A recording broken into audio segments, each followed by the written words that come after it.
We have a distinct honor here to have an address by Ben Jealous as the director of the U.S. Human Rights Program at Amnesty International, and of course, most famously, as president and CEO of the NAACP. Ben Jealous has long been one of the leading progressive voices on the national scene. But he's also been very active in our state here in Maryland, where he's been a resident for a long time. And he's worked on capital punishment, ending that, banning fracking, and creating marriage equality. He's also worked very hard to create Our Revolution Maryland, serving as the chair of the board of that organization, and he's also been on the board of Our Revolution nationally, and was a tremendous spokesperson for the Bernie Sanders campaign last year. He's also a former resident of Tacoma Park, and he has, I believe, 2 children in the Montgomery County school system right now. And with that, may I introduce Ben Jealous. Thank you, Ed.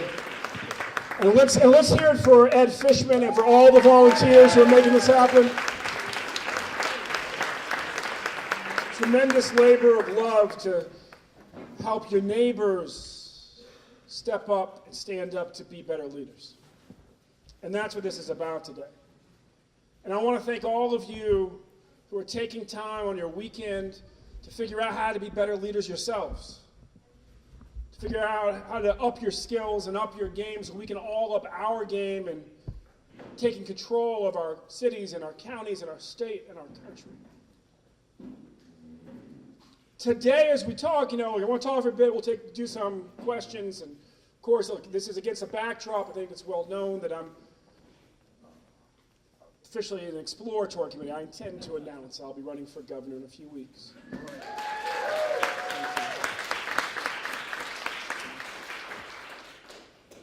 But I want to talk this afternoon as progressives who live where we live, which is Maryland's an interesting place. It is many things. It's in some ways many places, but it is definitely south of the Mason-Dixon. Yep. And when you grow up in a family, as I did, where half the family descends from slaves, it's hard to forget that this is a place that Harriet Tubman ran away from many times, and Frederick Douglass at least once. And when you go to Annapolis, you figure out why Abraham Lincoln needed to lock up half the legislature in order to preserve a door to the north.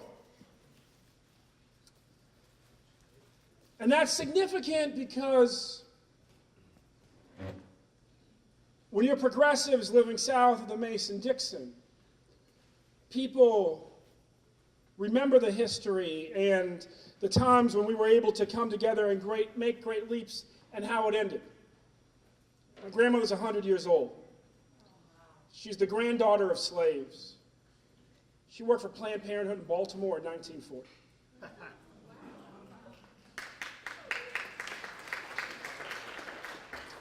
And her hope has been a bit abused. You talk to her and she says, look, my grandfather was born a slave, died having served as a co-founder of Virginia State University.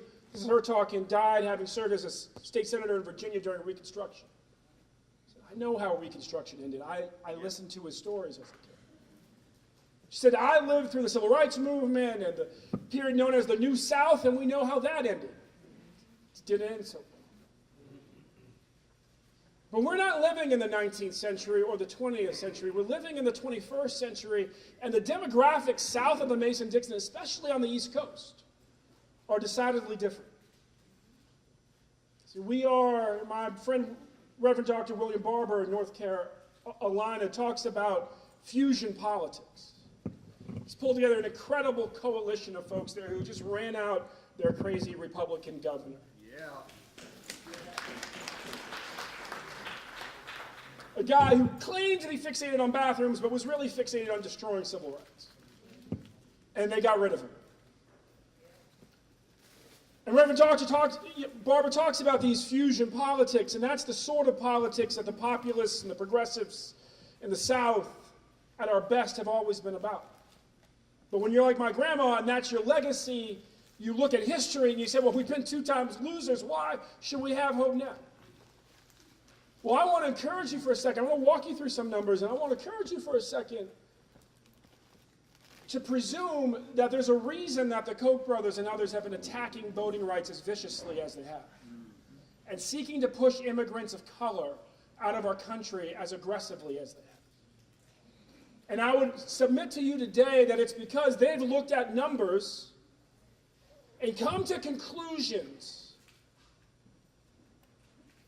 that ironically we haven't come to ourselves. Specifically, they've come to the conclusion that if they don't change the numbers, we will own the future. Yeah. When somebody is so afraid of you, you should stop for a second and consider the fact maybe they have good reason. Maybe you really are as powerful, not as you feel, because we're oftentimes our self-image, lags behind reality. No, maybe you are as powerful as they think you. So you take North Carolina. And these numbers are a few years old. These are as of 2010, 2014, 2006 off-year election gubernatorial races. Statewide races, Republicans tend to win in North Carolina by 25,000 votes. That's why what was possible this last time. South Carolina, and there's like 100,000 unregistered black folks in North Carolina. South Carolina, Republicans tend to win by 100,000 votes. If you want to see these numbers, they're reported years ago, trying to help John Podesta figure out why he should invest in voter registration. John, help me out. In South Carolina, Republicans tend to win by 100,000 votes. There are 350,000 unregistered black folks in South Carolina. In Georgia, Republicans tend to win by 250,000 votes. There are 830,000 unregistered blacks, Latinos, and Asians. In Florida, where Hillary Clinton lost by 120,000 votes, there, give or take 1 million unregistered blacks and Puerto Ricans. Forget about all the other Latino ethnic groups, just blacks and Puerto Ricans. Now, why is that important? What that means is that unlike Reconstruction, unlike the New South, we have the numbers right now. We have the numbers right now. It means that we as progressives have to really own this moment, have to recognize our power, have to dig down deep, and also have to be prepared to make the establishment in our own party sweat a little bit.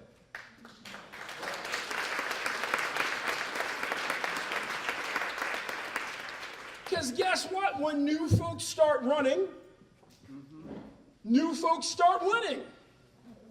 And when new folks start winning, old patterns of power, say in Annapolis, that haven't changed for 3 decades, change pretty quickly. And what that should mean for us. Now look, we've had so many great victories. Think about 2012, 2013, when so many people in this room agreed with the young voters in our state that we weren't going to tell any community to get in line on their big issue. Marriage equality will do it. Death penalty will abolish it. DREAM Act will do that too. Expand voting rights while Pennsylvania and Virginia are suppressing them? Absolutely. Sensible gun safety reform? That too. And we got it done, and why? Because we use the mathematics that is addition. In a moment when everybody's rights are being attacked all at once, the dumbest thing you can do is balkanize or run back and huddle around your group. The smartest thing you can do is say to everybody, take faith, have courage. Let's link arms with all these other groups. And simply adopt the motto of the Three Musketeers. All for one, and one for all.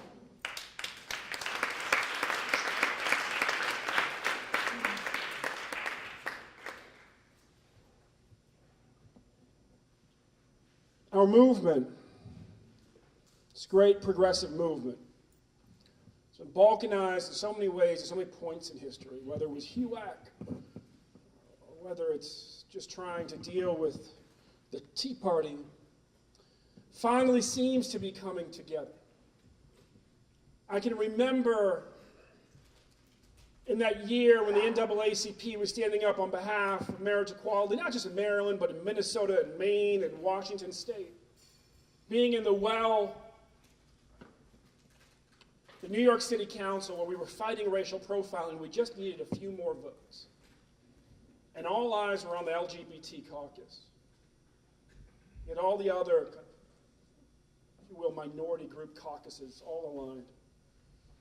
And one of their members, the most high-profile member, was running for mayor, and she'd taken the support of Mayor Bloomberg, and she'd switched on us, and we weren't sure if she was going to pull other votes. And one of the longest-serving members of the LGBT caucus in the New York City Council stood up, and he started to cry. And he said, what the police did to me and my friends in Greenwich Village 40 years ago was wrong. And what they're doing to those young boys in Harlem right now is wrong. And that's why I'm standing up. He said the NAACP had the courage to stand up with us on marriage equality.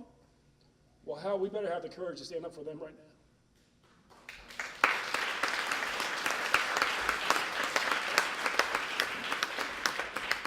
That's how it works. Right now, they're coming after immigrants of color with viciousness. And let's be clear, they're not coming after all immigrants. The second largest group of undocumented in America are Canadians.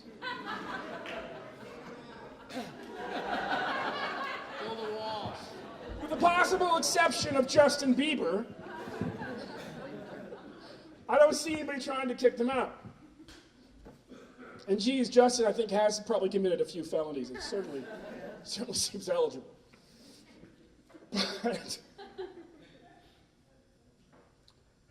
But it's important that we as progressives on issues like that not just speak from a place of moral conscience. Yes, we stand up for human dignity, we stand up for human rights, we stand up for civil rights. But yes, we also understand how to make our country safer and more secure. And the two things go hand in hand.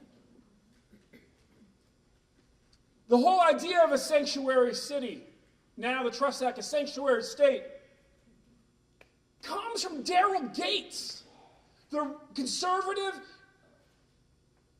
police chief in Los Angeles of Rodney King fame, who, like a broken clock, was right once. Before we called it ICE, we called it INS. And INS was asking for LAPD during the Reagan administration to help them accelerate deportations of people who had done nothing wrong, except they didn't have papers. Which, by the way, most of us whose families came through Ellis Island at some point have family members who didn't have papers. Let's be honest. And he stood up to INS and he said, no, we're not going to help you deport people who have not violated any law, who are not a danger to society, just because you want to deport more people. He said, for a few reasons. First of all, this is a city built by immigrants, and many of them will stop talking to the police if they fear that we will deport them. 1. 2, that will make all of us less safe.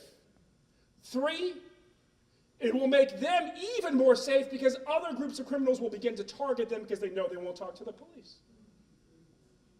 So my job as chief of LAPD is to make the city safer. That won't make the city safer, so I'm not going to help you do it. It's important that we talk about this also as being in the best interest of security and homeland security, because otherwise what happens? Like, we've been here before. I was living here during September 11th. What happened? Their incompetence, Bush's incompetence, made us less safe. We were attacked. And then public sentiment went towards them to make us more safe. If Trump and the Trumpistas are the only one that we are talking about security and safety now in this debate, it will boomerang in their favor. And don't think Steve Bannon isn't twisted enough to understand.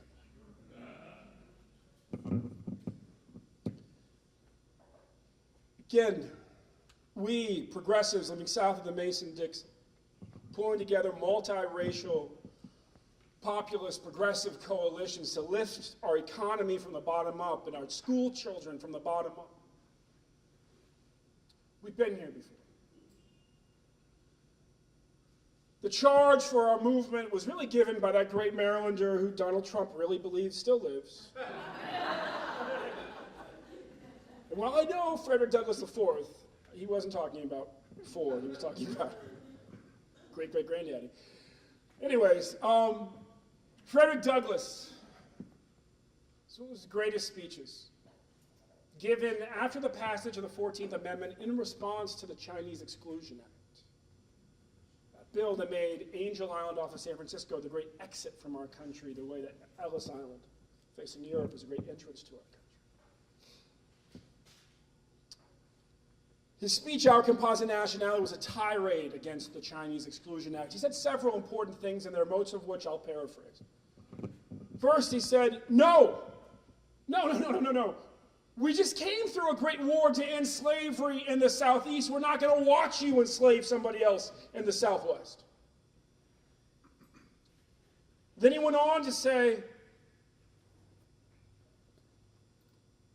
every country has a unique destiny, and its destiny is based on its character.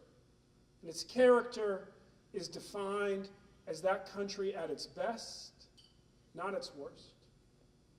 Charitable words for a man who had been held and tortured as a slave 50 miles from here as the crow flies. And ultimately, a nation's character is grounded in its geography. And our geography is unique. We are bordered by friendly nations, north and south, of different races. Newsflash to Donald Trump. And by oceans, east and west, that connect us to every other people on the planet. Leading to a part of its exact quote, he says, and therefore, our destiny, shaped by our character, defined by us at our best, and grounded in that unique geography is, quote, to be the most perfect example of the unity and dignity of the human family that the world has ever seen.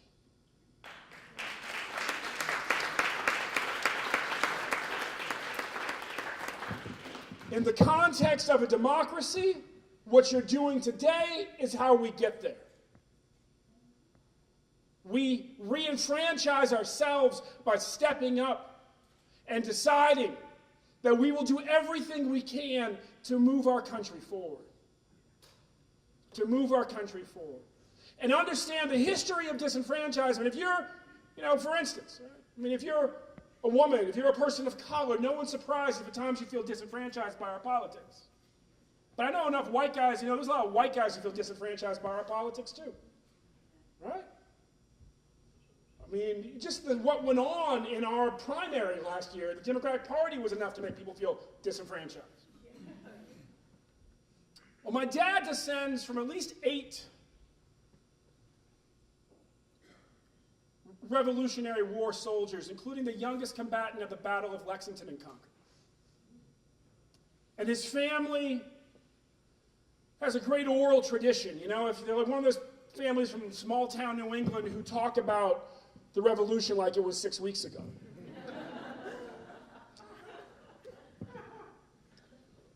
And know the names of all the ancestors who were suffragettes and et cetera, et cetera.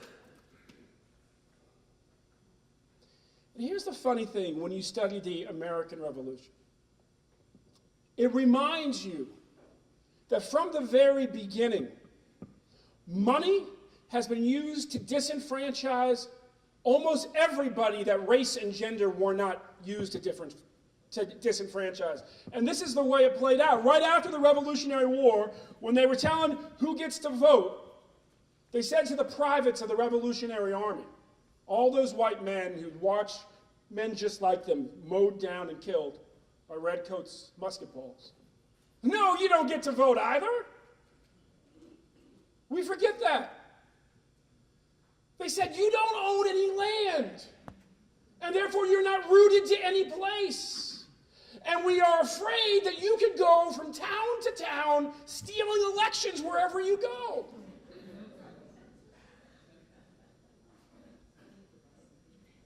Why is that important? Because right now, as we fight to get money out of politics, the ghost of that class-based exclusion is still with us. Our country, after the revolution, was still a little leery of democracy and decided to settle at oligarchy. And now it feels like we're settling back at oligarchy. But what does that mean also? It means that all of us, not just the people of color, not just the women, but those who descend from some poor white guy, from landless white men, we all have an ancestral obligation to make sure that everybody in our county, in our state, is fully enfranchised, has the right to vote and the right to lead.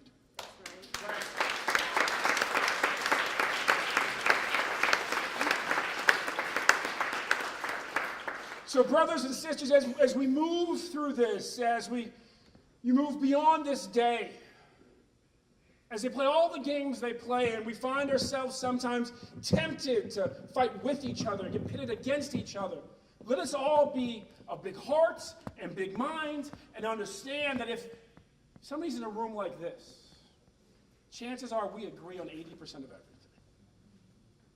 And let's first strive to figure out how we build strength amongst that group and that coalition, because again, addition and multiplication is what we as progressives are all about.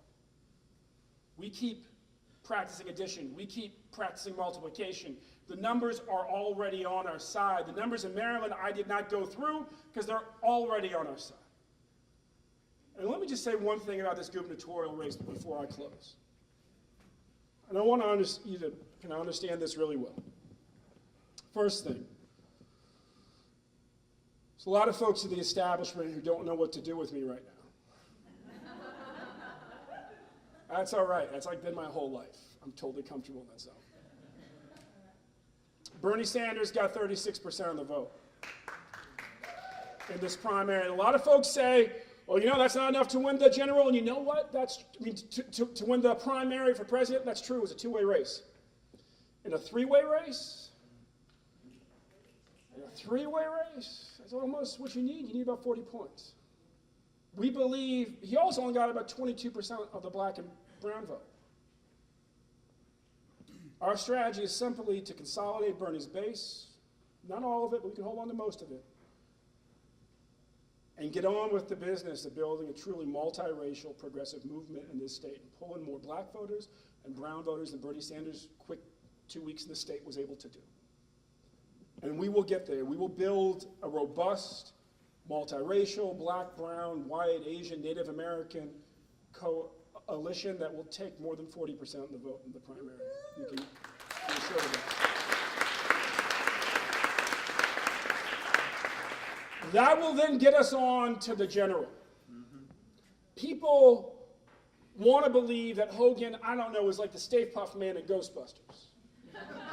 He's just big and scary, and what do you do? What do you do? Stay Puft Man, you just poke him, and he starts to deflate. And Donald Trump and Betsy DeVos are doing that for us already. And he's already deflated. Before Trump came into power, before his inauguration, the would you vote for Hogan number was at 51. As of a month ago, it was at 41.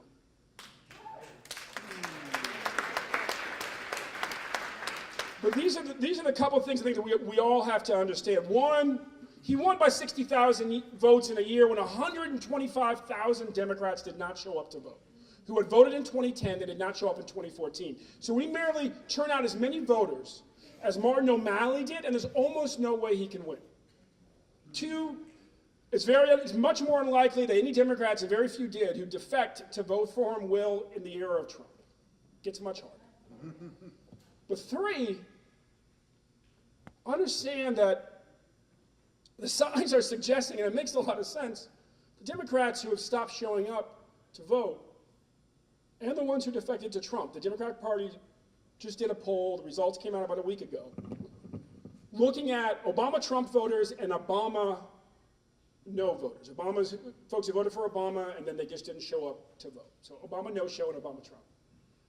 In each case, They did focus groups. The reason why they didn't show up to vote, they felt betrayed on the economy. It felt like we weren't doing everything we could to lift it from the bottom up, to make it easier for small businesses to get access to credit, to raise the minimum wage to $15, to make it easier to organize, etc. We have to be absolutely courageous and convicted as representatives of the Democratic wing of the Democratic Party. If you're running in the Democratic Party, understand that what makes this party great, right, are a bunch of men whose names to us now are acronyms, and women whose names are legendary, and great organizers like Bayard Rustin too. FDR, JFK, LBJ, MLK, RFK, Shirley Chisholm, Barbara Mikulski, Bayard Rustin. All of them, yes, totally on fire about civil rights. All of them totally on fire about ending poverty and expanding opportunity. If we fully represent their legacy, whether you call yourself a Democrat or a progressive, there will be no stopping us in 2018. Thank you and God bless.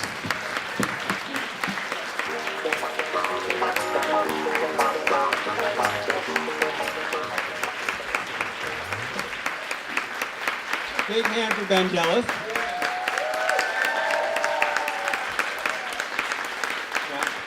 We are the Democratic wing of the Democratic Party, so we want to open it up a little bit, but we are running short on time, so maybe 2 or 3 questions. I just wanted to make a quick announcement. I don't know if everybody has Twitter queued up right now, but Emmanuel Macron won by almost 2/3 of the vote.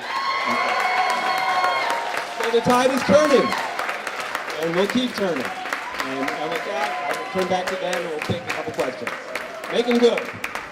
Thank you. So do you have any questions, comments, thoughts? Brother Tabor?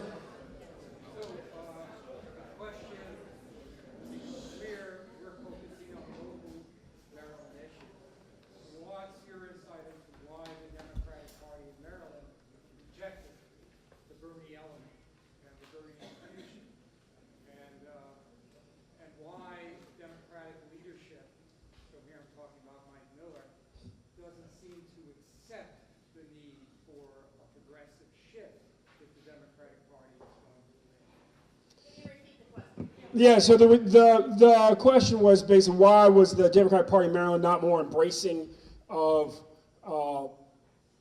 the Bernie movement in the primary, and why Mike Miller doesn't seem to see a need to really move left, where it seems like the party has gone over the last several decades in this state. Look, I'm not going to presume to know how Mike Miller's mind works. What I do recognize about Mike Miller is that when we are at our best, he bends to our will. I've seen it many times. I've organized his district, phone banked his office, and so we cannot let one person dictate our vision of what's possible in our state. Mike Miller has to have fewer years in front of him than he does behind him.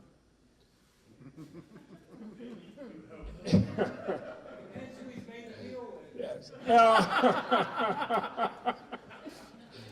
And again, we put our faith in ourselves. We maximize our power. I don't see him as an obstacle. People who are, at the end of the day, most committed to staying in power will conform as the reality shifts. And that's what we saw in 2012, 2013, when we probably saw for the first time, sort of this monolith of kind of a fusion, inclusive, progressive left in the state, like rear up and say, no, marriage equality this year, abolish the death penalty this year, pass the DREAM Act this year.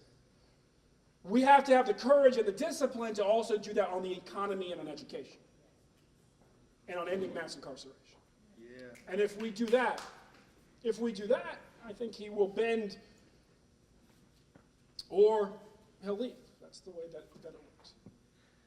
As far as the Bernie movement, what I'm most excited about now, as far as sort of progressive. Because Bernie always said, this is not about me, this is about us. Right? This is not about one election, it's about a movement. It's about shifting our country, it's about empowering our young people, frankly, to really dictate the terms for their own liberation.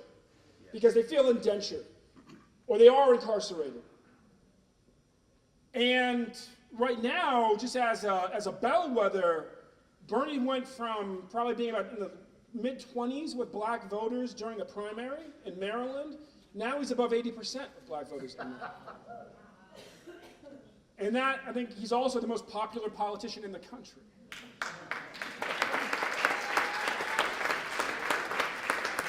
And what that means is, look, whether you were with Hillary or whether you were with Bernie, you get a lot of people that I love on both sides of this, right? All of us, especially here in Maryland, a lot of progressives who were with Hillary. Is that I should give all of us permission to be maximally courageous on saying, it doesn't matter what Trump does, we'll make sure everybody in Maryland has access to health care. Yes. It doesn't matter what Trump does, we'll pass the $15 minimum wage statewide. It doesn't matter what Trump does, we'll pass the Trust Act.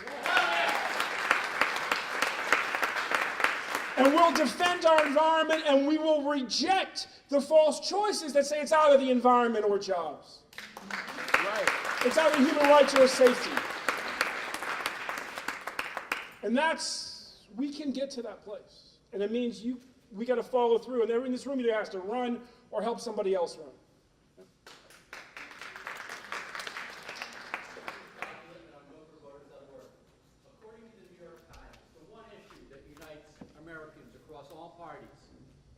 There's too much money in politics. Amen. And politicians who get money from special interests tend to do them favors. What are you planning to do to get money out of politics in Maryland? So what I've already been doing, look, I've been very involved in Howard County and in pushing through the public finance there and now following up.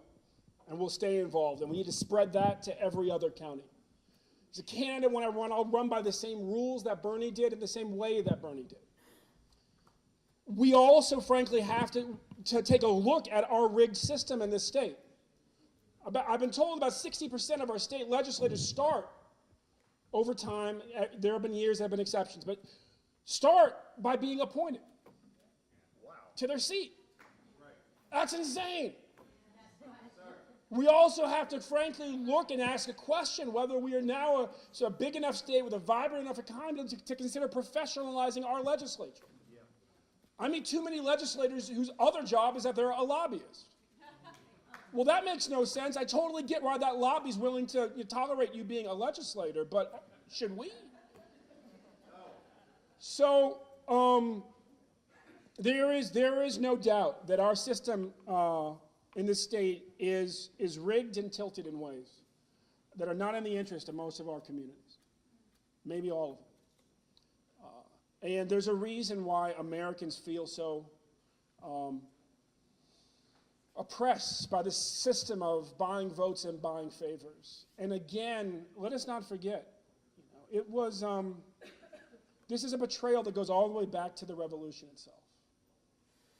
The populists led by people like Thomas Paine, that sort of ideological influence runs through both parties. It runs through the libertarian movement, it runs through liberals, it runs through progressives.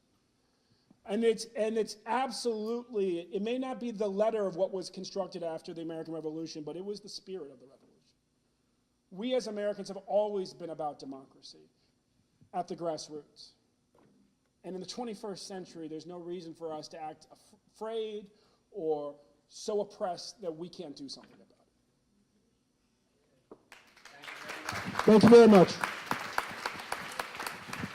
Thanks again to Ben Jealous. And when we're done applauding and take your time, we need to move upstairs for the next event.